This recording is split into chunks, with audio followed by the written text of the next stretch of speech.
ایک لڑکی اپنی سہیلی کی بیماری میں اس کی مزاج پرسی کرنے گئی۔ باتوں باتوں میں اس نے اس سے پوچھا کہ کچھ عرصہ پہلے تمہارے بیٹے کی جب پیدائش ہوئی تھی اس وقت تمہارے شوہر نے تمہیں اس خاص موقع پر کیا تحفہ دیا؟ اس کی سہیلی نے جواب دیا کہ کچھ بھی نہیں، کیونکہ میرے شوہر کے پاس اتنے وسائل نہیں ہیں۔ اس سہیلی کو اس پر حیرانی ہوئی اور اس نے کہا کہ کیا یہ اچھی بات ہے؟ اس کا تو یہ مطلب ہوا کہ تمہارے شوہر کی نظر میں تمہاری کوئی بھی اہمیت نہیں۔ ان الفاظ سے اسے سوچ بچار میں ڈال کے وہ کچھ دیر بعد چلی گئی۔ کچھ دیر بعد اس کا شوہر جب گھر آیا تو اپنی بیوی کا موڈ اس نے آف پایا۔ وجہ پوچھی تو وہ اپنے شوہر سے ناراضگی کا اظہار کرنے لگی کہ تمہیں تو میری پرواہ نہیں، میرا احساس نہیں۔ اس بات پر دونوں کا جھگڑا ہوا اور جھگڑا اتنا بڑھ گیا کہ شوہر نے اسے طلاق دے دی۔ اس جھگڑے کی شروعات کہاں سے ہوئی؟ اس فضول جملے سے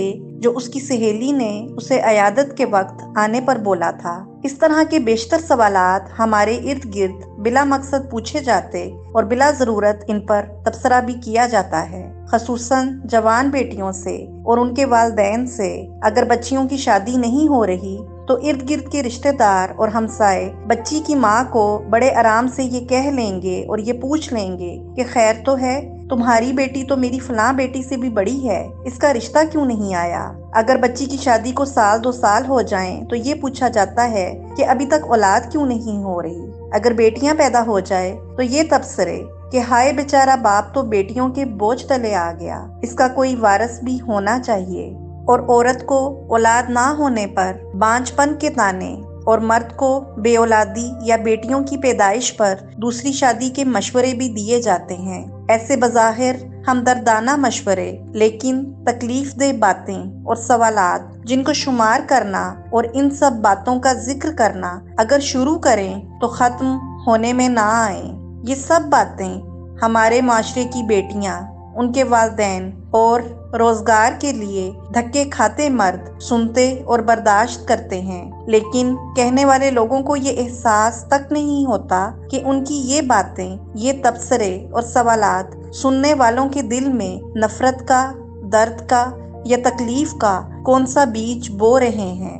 اور ہمارا معاشرہ ایسے مسائل سے ہر وقت دوچار ہے۔ اس معاشرے کو ہم انسان ہی بناتے ہیں۔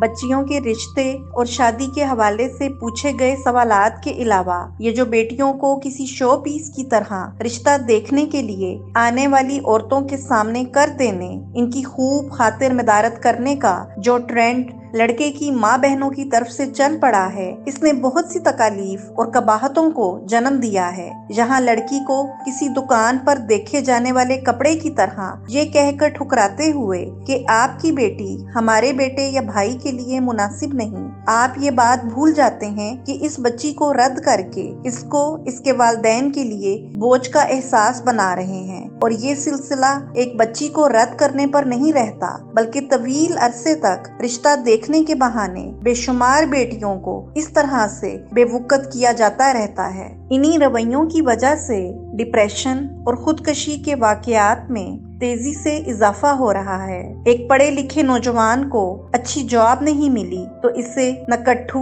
نکما کہہ دینا، کما رہا ہے تو یہ کہہ دینا کہ باپ کے لیے تو وقت ہی نہیں ہے۔ ان کاٹدار رویوں کو صرف ہمارے مثبت الفاظ اور مثبت رویے ہی ختم کر سکتے ہیں۔ ہمارے ارد گرد کے لوگ ڈپریشن اور خودکشی سے بچ سکتے ہیں۔ خدارا لوگوں کی زندگیوں میں، ان کے گھروں میں غیر ضروری مداخلت کرنا چھوڑ دیں۔ ہر انسان کی زندگی پہلے ہی کسی نہ کسی مشکل اور مسائل سے دوچار ہے۔ آپ اپنے تبصروں اور باتوں سے ان کی مشکلات میں اضافہ کیوں کرتے ہیں؟ جن کی اولاد نہیں، بیٹیوں کی قدر ان سے پوچھیں جس نے ڈپریشن اور ان رویوں کے زہر سے اپنی زندگی ہی ہار دی، یہ جانتے ہوئے بھی کہ خودکشی حرام ہے۔ اس کے والدین کو زندگی کے روپ میں پل پل مرتا دیکھیں۔ جس بچی کی شادی نہیں ہو رہی اسے ہر رات رو کر تڑپتا اور سسکتا دیکھیں اور پھر غور کر کر بتائیں کہ کیا مل جاتا ہے اور کیا مل گیا۔ ایسے تبصروں سے،